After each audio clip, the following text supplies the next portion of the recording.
reason for us being here, I think, together, which is quite sort of interesting given our history together, is that we had our arms twisted by the AQR quite a few months ago now. First of all, to join the steering committee to talk about this initiative that they began, which was to explore whether the qualitative practitioner world was in need of professionalization or accreditation, given that the Unilever had started this initiative before, which was causing a lot of heated responses here, there, and everywhere. So we went to a couple of meetings and we realized that there were a lot of people there talking about qualitative research, but nobody had kind of said, you know, is there a vision? Is there a vision that we share about what qualitative research is amongst those people who practice it or those people who buy it? And of course it became apparent that there wasn't. So the committee then divided into subcommittees, and Roy and I decided to sort of go on a journey to try and find out if there was a vision that qualitative practitioners and clients could buy into. So that was where we started. And I think you know, one of the things that qualitative research is interesting is that you would hardly call it a profession, really. I mean, this is what most people think about it. I want to try. Okay. So, like Liz Nelson, I did listen to her talking at your last thing. And one of the things I swore is if I say the word senile, okay, even when I forget what I'm going to say, please, all put your hands up and say, don't do it. Because she must have mentioned it 4 times, and I thought she was the most unsenile person that I've ever heard speak. Anyway, just a little bit of context going backwards. I first began my research career in 1964, believe it or not, in South Africa. And I worked for 3 companies that shaped my early experiences. One was a management consultancy who was very strong on evidence-based recommendations about strategy. And so that always kind of stayed with me, really. The second was a generalist market research company. And at that time, you probably will remember, there was no sort of difference between qualitative and quantitative as kind of separate disciplines or specialists. I mean, most researchers did both. So you learned quantitative and you learned how to do qualitative as well. And I guess, you know, my background in anthropology and psychology served me well in South Africa in a multiracial society. So that was influential. And then finally I joined JWT. This is before we immigrated in South Africa. And it was at the beginning of planning when Stephen King was beginning to sort of write, and so was Pollitt in BNP. So on moving to England in 1971, I joined Schlackman, which of course was absolutely a defining 10 years of my career. And then split off rather acrimoniously to start the research business with Colleen Ryan, which lasted 16 years. Then fled when the management issues became so difficult, and I've never been a good manager, some of you will know, or managing director. So I joined a kind of non-research brand consultancy, which was a bloody disaster, and that failed. I eventually started Acacia Avenue about 13, 14 years ago, which had a happy ending. So Roy was in a parallel universe, of course, but I'll let him sort of fill in a bit of background as well. Before I do, I think it's very easy to miss marking these moments, and you know, I've had a few of them in the past years. I don't know how many more I've got left, but I just want to say to you how happy and proud I am to be standing in front of these people today. We go a long way back. We spent 10 years working together before in about 86, 87, we wrote a book together. And we did a pretty good job because the book's still in print today. And I know lots of other people in this room who've written estimable and great books. And I know Sheila's just done a new one, so I'm looking forward to that. But it's not only Wendy. I'm also proud to be here in front of so many of you who've got as much experience in this as I have. So there's a lot of wisdom in the room tonight. And rather than we two babble on for ages and ages, I think it would be great to hear what you think about the whole issue of taking our standards forwards and accreditation and professionalism and so on and so forth, and where your heads are with it. And I know that Karen has worked with us on it, and I've talked to Claire and some of the other people and Ed. So we have engaged. I started with a psychology degree in 1966. The music was so good in 1966 that it was very difficult to pay any attention to anything else really, but alongside the music, the social sciences were suddenly gaining interest. They were the most popular degrees in the 60s, and people were getting genuinely curious about how folk worked and what you could find out about it. Sociology was light, psychology, anthropology. These things hadn't been studied here in the UK before, certainly not by working class people. And so that was very exciting. And it was kind of the reality TV of its day. It had a genuine countercultural feeling to it. And like many people, I went first into a quant job. I don't know what I was doing there. I was playing with things called punch cards. Is anyone here?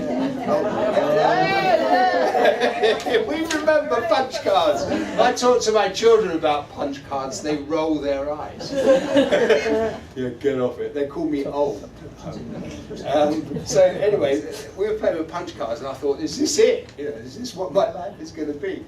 And then I was headhunted by somebody who'd worked with Stephen at JWC, a lovely man called Val Smith, and I worked for an agency called System 3, and that's where I cut my teeth in qualitative research, and started there about 1971. It wasn't a big agency, it was a small agency, but very soon we had some pretty big clients and accounts. Arnold Cragg was there, some of you will know Arnold too, Tim Dawson. And I've done my utmost since then, 47 years ago, to remain as curious and as fascinated and as inspired by making contact with people and finding out about their lives as I can. And so I'm very interested in working with other colleagues and who are interested in what we can do to not get incorporated by big data and or neuropsychology, both of which are jolly interesting, but they're not the same as being with people. So really that's where I am at. And Wendy and I put our heads together and found out that we had a lot of agreement. So, well, one of the things we sort of tried to think about is, you know, what does qualitative research look like if you really take the long view backwards? So starting from 1960, say through 1975 to 80, and maybe Sheila can you know, add her perspective, because I know she's sort of written about this as well. But at the time when I was working during those years, it seemed like quant was very big. You know, there were lots of things like UNA studies and product tests and market size testing and pricing research and all sorts of things like that, which I sort of found quite intimidating, believe it or not. And specialist, you know, qual was a sort of a specialist thing. It was called motivational research, really. And it took a very long time to do. I mean, the fieldwork would take 6 to 8 weeks to do, and then analyze and listen to and then report. And it was, you know, a very, very long process. And that went on till about the 1980s. And it seemed to me then that quant got even bigger because Millward Brown and tracking studies became very big at that time, segmentation studies, all those retail audits and, you know, that whole arena suddenly became, you know, on top of everything else that had gone before, because there were still UNAs and all of that. But, you know, for qual, I've called it sort of reputational qual, because at that time, qualitative research was an absolute star. You know, there was lots and lots of qualitative research because it coincided with the birth of planning in so many of the advertising agencies in the UK. And people like Roy and me and many others made our reputations. We were like the Beatles of the qualitative research, you know. It was kind of quite an exciting time. And there was a boom, really, because, you know, money fell from sort of agency trees and from client trees, and nobody ever had to go out and look for any work. That was an incredible time. And in, you know, at that time, 1981, I found some minutes of the first ever AQR meeting which was held in February 1980. And it actually interests you because there were 8 freelancers who were called at that time, or independent consultants, who got together feeling that they had no union. There was nowhere that they could sort of get together and share. And so the AQ was born out of a desire to share practice, to share good practice, to find out what other people were doing. And then, of course, it got taken over by people like the research business and, you know, various other Goodyear and so on. And so then we fast forward, if you like, to now. And it seems to us that quant's got even bigger. It's the biggest ever. You know, there's this big data and analytics of available sort of data, merging data from different sources, online, telephone, mobile, etc., etc., etc. And, you know, in a way it leaves qualitative research in, you know, with a big question mark, because, you know, we believe that it's got smaller and smaller, both if you look at the UK anyway, in value terms, but also in reputation terms. I mean, there's a huge amount of criticism about the way qualitative research is conducted and how useful it is or not useful and so on. But, you know, we would say this, wouldn't we? We don't believe that it's dead. And they're fashions, just like there were bell-bottom jeans or, I don't know, fashions in kind of furry long coats in the 60s. You know, big data and the falling in love with this kind of huge amount of information that can be got, you know, may be a fashion. And we believe that qualitative research still has an important role.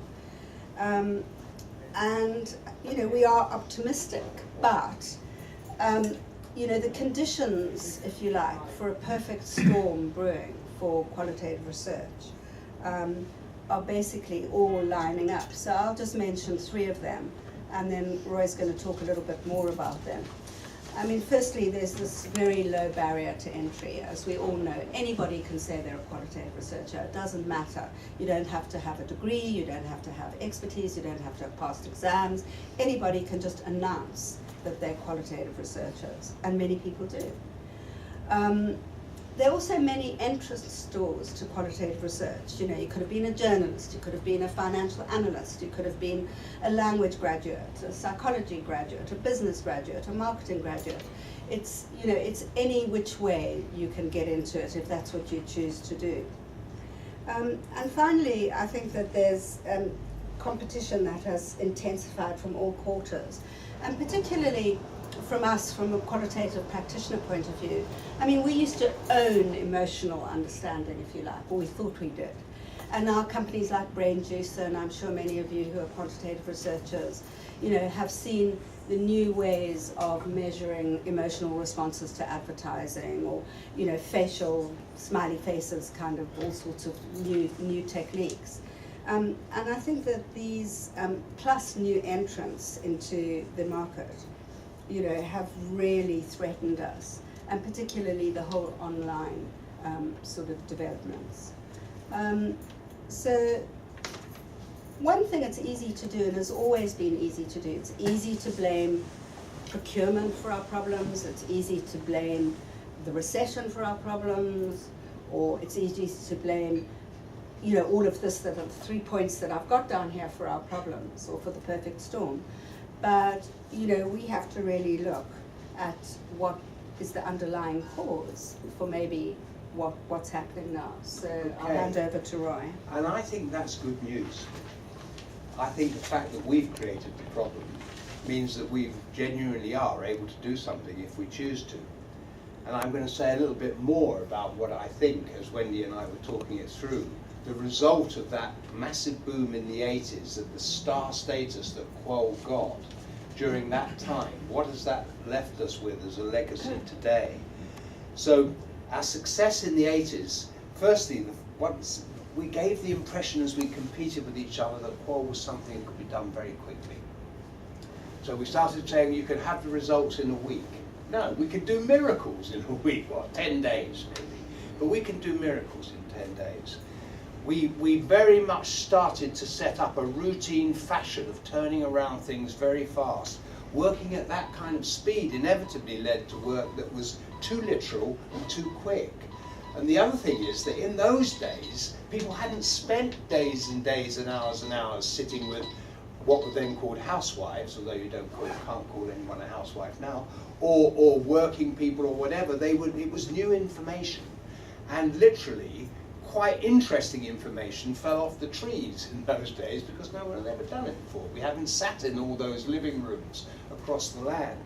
So we promised something too quick and too literal. It mattered less when there was lots of low-hanging fruit.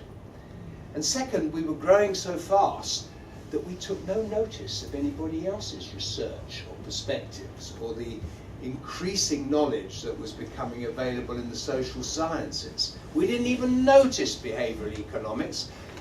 When did Tversky and Carlo write this? In the 60s. It was in the late 60s, wasn't it? Early 70s. The loss aversion paper appeared. We didn't even notice it.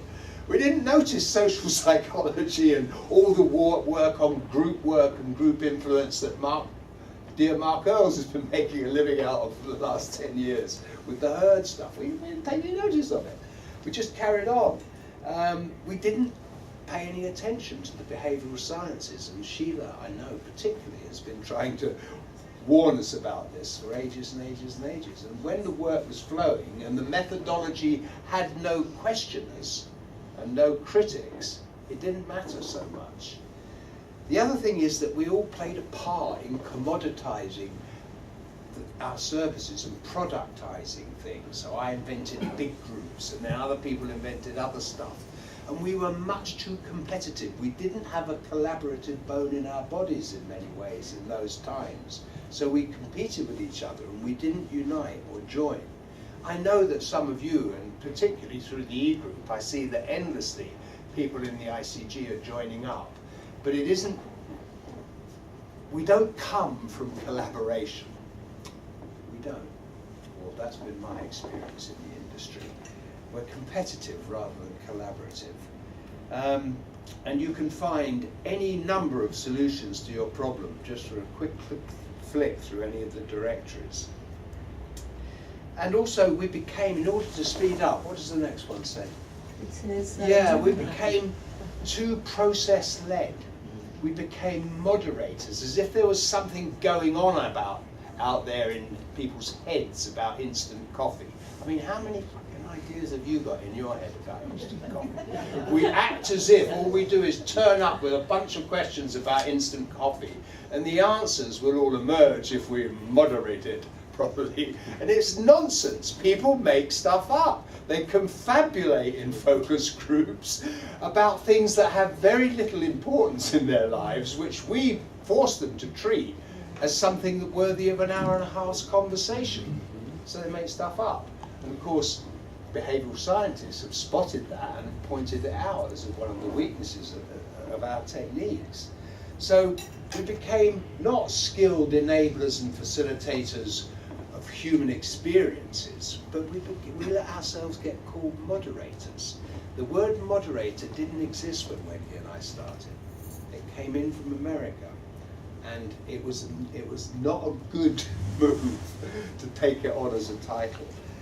And in all these attempts, in all that we've all been part of, as we competed, productized, said we could do it quicker, whatever, we've started to lose our wisdom to the point where we think that unless we do something in the way of forming a union about what we agree with, we're going to lose our industry, and it's going to get taken over by people who, like my last agency, where there are 130 people doing online qualitative research, none of them virtually have any training in contact skills with people.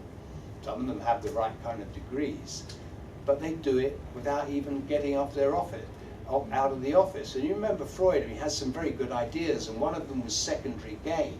He said if people are doing something that seems weird or odd, there's always a good reason for it. The thing about online research is that nobody has to get out of the bloody office. So they don't ever have to go meet anybody. And they pretend that they're having dependably real dialogue with folk. And I've seen what happens, and the dialogue is banal 90% of the time. So I worry that unless we unite and form some concrete things together, we will lose our wonderful industry. Okay. So, you know, just going back to what's the remedy, I mean, obviously we, like many of you, have heard about this kind of exploring of professionalism or professionalizing, you know, the world of qualitative research. And so, you know, Roy and I facilitated a whole day's workshop. Was anybody there? You were there. Did you enjoy it? Yeah, I thought it was fantastic. I haven't had any follow-up. Yeah, they're doing an online sort of kind of thing at the moment to gather some more opinions with cuts from the day. So I'm going to write it up when it's complete, but it's not quite complete yet. But, you know, it was an absolute privilege for both of us. There were 50 qualitative researchers there, from young, been in it for a year, to real old hands that we've kind of known knocking about the business for almost as long as we have, probably. And everybody was hugely enthusiastic. They gave their time, they gave their real sort of commitment to helping each other and us come up with a vision for what qualitative research could be in the future. And this is what they came up with, which was something that every single person in that room agreed with, including the steering committee, the sort of committee members who were there. So the experts in translating what matters to people into what matters to organization. And it deserves a sort of a moment to deconstruct, really, because, you know, if you take the word experts, you know, what is an expert? An expert is somebody really knowledgeable. If you're a plumber expert, you know all about pipes. If you're an electrician, you know what not to kill yourself. So there's some knowledge that you have to have in order to have the basis of expertise. And you also have it in a skill in a particular field. So, you know, that's what expertise means. And then in translating what matters to people, I think Roy's made this point really very well. You know, does instant coffee or another brand extension for tomato sauce really matter to us? And we're going to spend 2 hours or 3 hours talking to people about it. I mean, what matters to people are their families, their livelihood, their climate, the politics, the Scotland, whatever. Maybe it doesn't even matter in Scotland, but I don't know. But what matters are real things that are important to us, not the products and advertising and online website design that we spend hours talking to people about. And what matters to organizations we have to take account of. So what matters to organizations are brands and communications and this, that, and the next thing. So, you know, it was a very neat and not designed by us. It came out by one of the members in the audience, and everybody said, yes, that's absolutely it. And 50 people aligned to say that that represented what they thought the vision, the future vision for qualitative research should be. And just to finish off, I mean, what the AQR are doing now, you wondered what's happened to it. It's gone very quiet. But I think that there were 4 subcommittees. Roy and I were on the visioning one. Then there's one which is about content. So if we did have some sort of professional accreditation, what would it look like? You know, what modules? How would we design it? Then there's one called House. You know, where should it sit? Is the AQR going to do it? Is the MRS going to do it? Is it a new body that has to do it? So that's another whole bunch of people thinking about that. And then the financial. Are you guys who practicing qualitative researchers prepared to pay £1,000 a year to go through CPD training? I just said 1,000. It could be, I don't know what. But, you know, there would be a financial commitment that would somehow have to be met. And who's going to meet it? You know, to pay for the trainers, to pay for the accreditation, and so on. So all of those are really, really thorny issues that have to be explored in the next phase of this. The vision, essentially, we have the good part, you know, it's the easier part of the two. So that's where it's going. So I think, you know, Roy's going to just talk a little bit about, if we leave the AQR doing their business over there, those things I've just talked about, what's our responsibility? And that's something that we've been talking about. So Roy, over to you. Yeah, so these are only our thoughts really on what we might need to do. What do we need to get better at? What can we do? Now, to practice medicine in this country, you have to sign up for CPD. You have to do a certain number of CPD hours, which you have to pay for or resource out of your own practice's funds. And I think it's the same with law, though I'm not as up to date with that. So if we ever want to be taken really as one of the leading professions, I think we have to commit to CPD. I noticed that when Arthur was speaking, I overheard that you've already got some CPD going here and in the ICG, and they're thinking about it at AQR, and of course the MRS would like to own it too, and they've got a CPD thing, a booklet about it. I'm a little worried that it's fragmented and competitive and not collaborative again, or that's how it's beginning to Roy, can I feel. just correct you on that? It's the MRS CPD programme that we are accredited for. Great. So it's their programme. And Great. I events didn't like know this that, one- Arthur. It didn't say that on the slide. No, Thank no. you for that. Thank you. So let's just bear that in mind. But what is it that we need to do? I think that if we're to get better ourselves, the first thing that we really need to work on is our own self-awareness. So I'm absolutely astounded that people who come to moderate come as representative as the client and the topic, and they have no idea about the impact that they have on a group of people. And every one of us has different impacts. And also, anything that you can't be aware of in yourself is very difficult to be aware of in other people. So I think we need some of our training and some of the bedrock and fundamental training to newcomers and those of us that have been around a bit in the whole area of self-awareness, knowing thyself, if you want to know others. Also, I think that, I've so taken Sheila's point to heart that we need well-stocked minds. We need to be up to date with the latest in the behavioural sciences, and we need to keep importing other theories and ideas to keep our work fresh, and also so that we can offer new and interesting solutions and techniques and ideas to keep ourselves fresh and our clients intrigued. We also forget that our participants have well-stocked minds too. And so I've always said this, people before products. We need to take a stand for getting people there and what they already have inside them, and spending some time with that before we start bombarding them with the latest lot of stimulus material, because most qualitative research these days asks the question which rather than the question why. And anyone who heard me ranting on the seminar on the AQR yesterday would have heard me going on about why we need to ask why.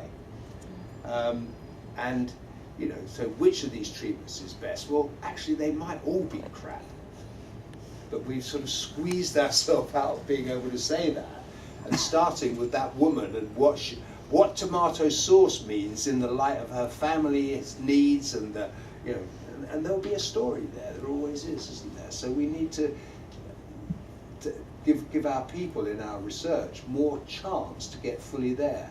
We also need to give them purposeful practice of the kind of things that we want them to do.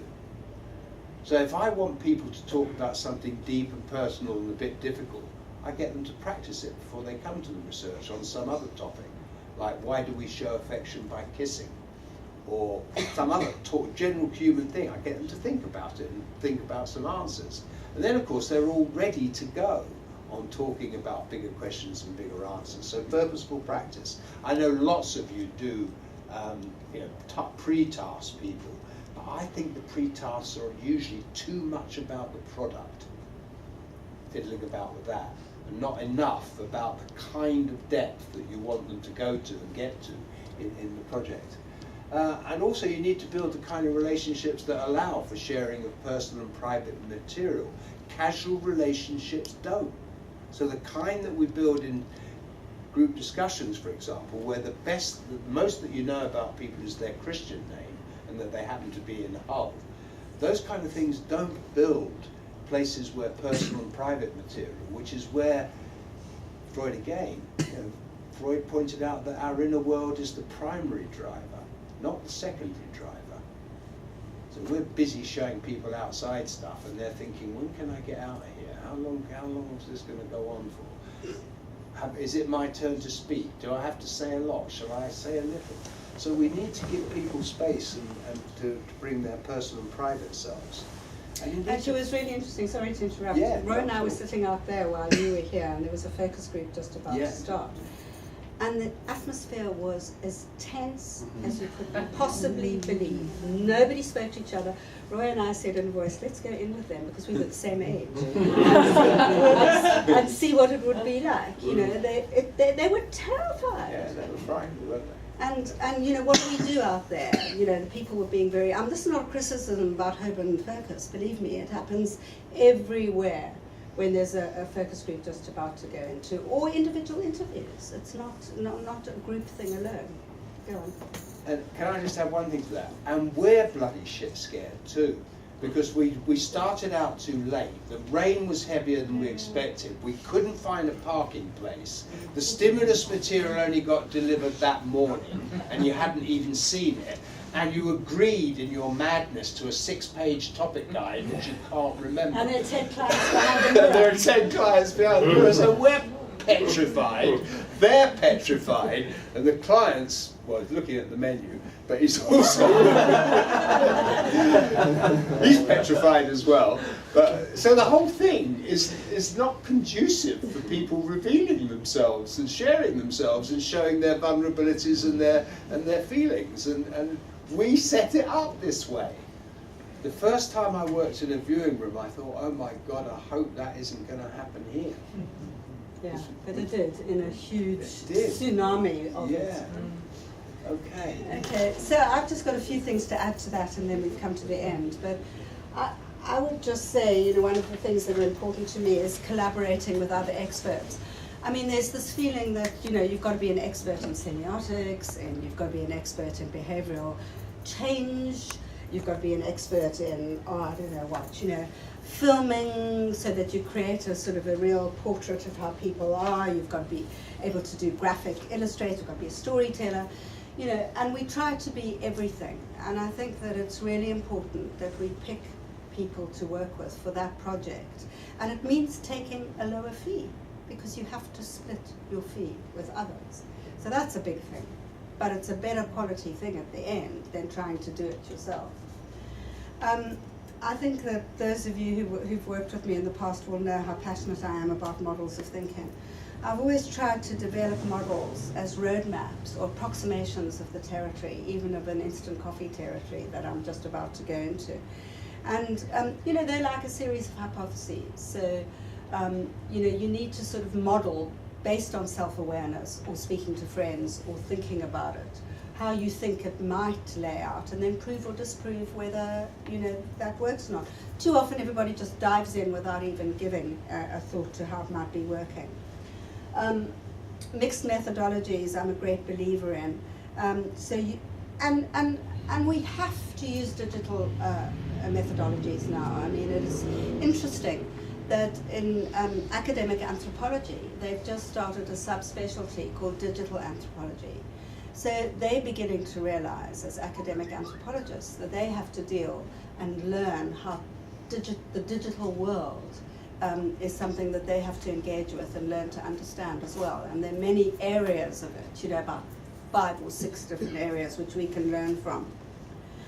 But the point I think about methodologies always is that method alone doesn't do it and never will. You know, it's got to be based on anthropology.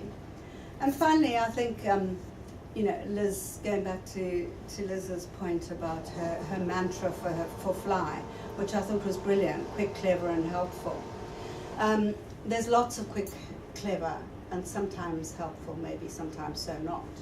But you know, as long as it's grounded in rigor, which she obviously believes in, you know, I would say it's a fantastic thing to aim for. You know, for some projects, but not for everything. So I think that we need to develop a better way of going about quick, clever, helpful, qualitative research. And you know, as Roy's already mentioned, you know, if this is going to be a profession, you know, it isn't just a job, and you're not just jobbing researchers, or we're not. You know, we have to commit to some sort of long-term professional development. So that brings us to you know, the final slide, and we haven't really rehearsed this. I've just said I've got a nice slide for the end. And so I'll ask Roy, you know, what does this mean for you if in the context of the talk we've just been given, and then you know, Thanks. we'll open it. I was always good at this. So, I've been up a road, not that dissimilar to that, in the Himalayas, and the thing about it is that I could never have done it on my own. I had to get a whole bunch of people to help me, to carry my bags, to help me make food and show me the way and stop me getting lost and so on and so forth. And I think that although it's a long and winding road that we have to walk, if we walk it together, we'll really do a brilliant job of it. If we just go back to our silos, we'll be talking here in 2 or 3 years' time, and there'll only be half as many of us. Because the online business, the Googles and those people would have taken a lot of our work away from us. So I think we have to make our way up this path together, even though we'll have to go in single file from time to time. That's my thoughts about it. Are you going to ask me? Yeah, how about you? I thought that was automatic. No, I was waiting for an invitation. Okay. I have just come back from Tibet and walked up something similar at 5,300 meters, and I can tell you that I completely ran out of breath. And my thoughts about this for us is that it's going to be bloody hard walking up the hills, this hill of professional development. And it'll be very easy to say, oh, let's go back. Let's just go downhill, it'll be much easier, there'll be a cup of coffee at the bottom. Or, you know, we're going to be able to say, let's wait for the bus. It's going to come, you know, then we can get to the top. And I would say, you know, we really have to keep the top of the mountain. I was trying to look at Everest, which was completely covered in cloud. But I knew Everest was there, and that's what I desperately wanted to see, even though I didn't, which kept me going up the hill.